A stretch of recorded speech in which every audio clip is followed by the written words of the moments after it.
Hey guys, আসসালামু আলাইকুম। কেমন আছেন সবাই? আশা করি সকলে ভালো আছেন। তো আজকে আমরা চলে আসছি আমাদের মঠপুকুরিয়া গ্রামের ফসলের মাঠে, কারণ আমাদের একজন প্রিয় দর্শক সে আমাদেরকে কমেন্ট করেছে, ভাই ধান কাটার মৌসুম চলে আসছে, তো ধান কাটা রিলেটেড কোনো একটা ভিডিও বানান।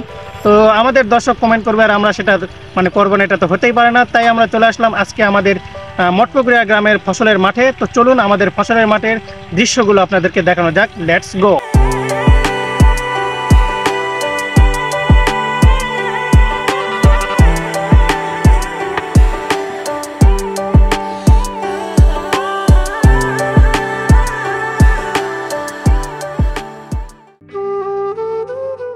বগুড়ার আদমদিঘি উপজেলা থেকে আমি মোহাম্মদ সোহরাব হোসেন সাব্বির আপনাদের সামনে গ্রামগঞ্জের ফসলের মাঠ তুলে ধরার চেষ্টা করব। তো চলুন আমরা উপভোগ করি গ্রামগঞ্জের সুন্দর শ্যামলা ফসলের মাঠ।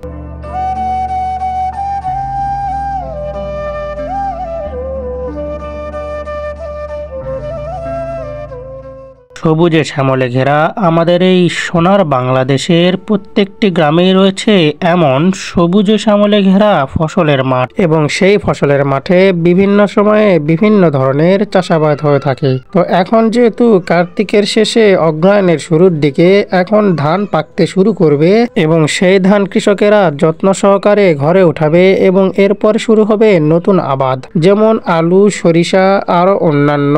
তো আমরা এখন দেখার চেষ্টা করব কৃষকেরা কিভাবে ধান কাটতেছে, কিভাবে নতুন ধান কাটার পরে ফসলের জন্য হাল চাষ করতেছে, যাবতীয় কিছু আপনাদেরকে দেখানোর চেষ্টা করব।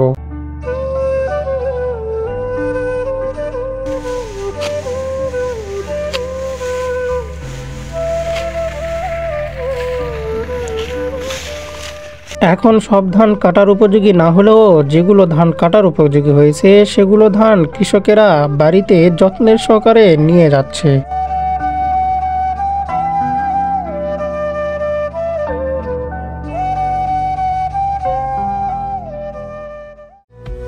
আসসালামু আলাইকুম দাদু, কি খবর আপনার? সালাম রহমতুল্লাহ বারকাত। ধান টান কাটা হচ্ছে নাকি? ধান টান কাটা শেষ, এখন ওদের সরষে বোনা লাগবে, সরষে বোনা লাগবে। আচ্ছা, সরষে বেদ যা ঠিক আছে। আলুর বেদ যা লাগবে, হালের কাজ জাল করে আসার নামাজ পড়েছেন? আসার নামাজে জাঙ্গালতে পড়লাম। আলহামদুলিল্লাহ, ঠিক আছে। এই যে দেখেন, খালি কাজ করলেই হবে না, নামাজও পড়তে হবে। আমার দাদুর মাধ্যমে আপনার এটাও শিখতে পারলেন। ঠিক আছে দাদু, ধন্যবাদ। যতবারই দেখি না কেন আমাকে গ্রামের প্রাকৃতিক দৃশ্যগুলো বারেবারেই মুগ্ধ করে। তাই তো আমার এক প্রবাসী ভাই এই দৃশ্যগুলো দেখানোর জন্য অনুরোধ করেছে।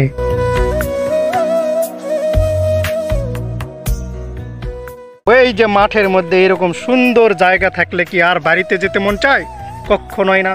তো এখানে অনেকেই ছাগল চড়াচ্ছে, অনেকে চাষাবাদের কাজ করতেছে। এই সময় যে ফসলের মাঠে যে কত সুন্দর দৃশ্য হয়। এই যে দেখুন, ছাগল নির্ভয়ে এখানে আমার ভয় চলে যাচ্ছে আর কি, যাই হোক, নির্ভয়ে এখানে ঘাস খাচ্ছে। এই যে সূর্যটা দেখছেন, ওয়াও ওয়াও মাশাআল্লাহ। আমার সাথে একটা ছোট ভাই আছে। তোমার নাম কি? খালিদ মাহমুদ। খালিদ মাহমুদ। তো এটা আমাদের পাড়ারই একটা ছেলে।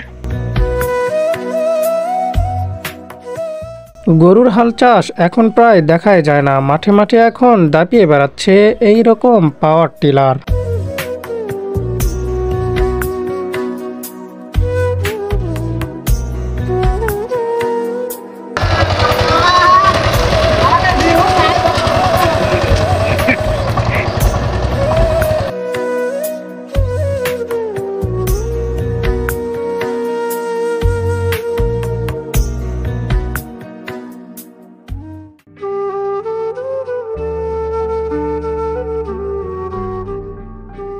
আসসালামু আলাইকুম, কি খবর?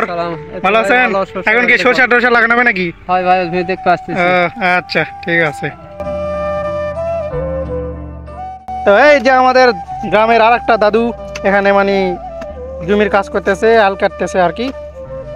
দাদু কি চাষ করবেন? বা সরষা। আচ্ছা, আমাকে এই পাতার কি আলু টালু চাষ হয় না নাকি? আলু হয়তো কম এবার, এখন খালি সরষা বেশি। আচ্ছা, ঠিক আছে। দেখেন বিকালবেলা সুন্দর আবহাওয়ার মধ্যে কাজ করতেছে আর কি। মাঠে এখন ধান কাটা প্রায় শেষের দিকে, তাই নতুন ফসলের আবাদের জন্য প্রস্তুতি চলতেছে। তো এখন আমরা চলে যাব আমাদের এখানকার পানি সরবরাহের জন্য যে ডিপ টিউবওয়েল আছে এখানে। এই ডিপ টিউবওয়েল থেকেই সারা বছর যত পানির প্রয়োজন হয় সেই পানিগুলো এখান থেকেই সরবরাহ করা হয়। এখন যেহেতু পানির পরিমাণ কম লাগবে, সেহেতু আমাদের এখানে যে বড় ডিপ টিউবওয়েল আছে এটার আন্ডারে একটি সাবমার্সিবল মোটর আছে এখানে, যেটার পানির গতি একটু কমে, যে দেখতে পাচ্ছেন পাইপ দেওয়া যাচ্ছে, যেহেতু অন্য ধানে পানি না যায় সেহেতু ইমার্জেন্সিভাবে এটার মাধ্যমে পানি দেওয়া হচ্ছে। আর যদি বেশি পানি লাগতো তাহলে এই যে ধানের মৌসুমে এই ডিপ টিউবওয়েল এই যে দেখুন কত মোটা পাইপ, আপনারা অনেকেই জানেন এই মোটা পাইপ এদিক দিয়ে পানি বের হয় আর এই জায়গাতে আমরা গোসল করি, খুবই মজা হয় আর কি। ওয়াও! তো এই ছিল আমাদের আজকের ভিডিওটি ভালো লাগলে লাইক, কমেন্ট এন্ড শেয়ার করবেন। আর এইরকম ভিডিও যদি আরও পেতে চান তাহলে আমাদের এই পেজটাকে ফলো দিয়ে রাখতে পারেন। আর আপনারা কি রিলেটেড ভিডিও চান এটা কমেন্ট বক্সে জানিয়ে যেতে ভুলবেন না। তো খোদা হাফেজ।